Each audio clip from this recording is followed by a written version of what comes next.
سوال کیا کہ ایک شخص نے خط کے ذریعے دوسرے ملک میں اپنی بیوی کو طلاق نامہ بھیجا. 1 سال بعد وہ شخص بیوی کے پاس جاتا ہے اور دونوں میاں بیوی کی حیثیت سے رہنے لگ جاتے ہیں. کیا یہ جائز ہے؟ ہرگز جائز نہیں ہوگا جناب امیر انور صاحب.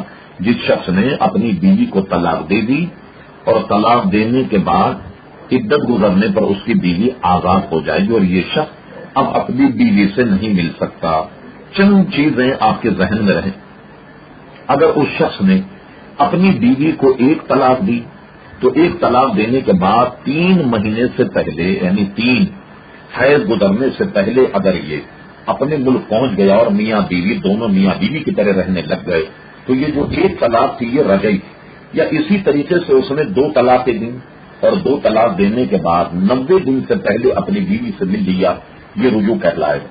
لیکن اگر اس نے طلاق نامہ یوں دیا کہ میں تمہیں 3 طلاق دیتا ہوں تو 3 طلاق دینے کے بعد اب اسلام میں گنجائش نہیں کہ وہ اس عورت کو اپنی بیوی کے طور پر رکھے اور بیوی کے لیے جائز نہیں کہ وہ اپنے شوہر سے قریب رہے 3 طلاق ہونے کے بعد.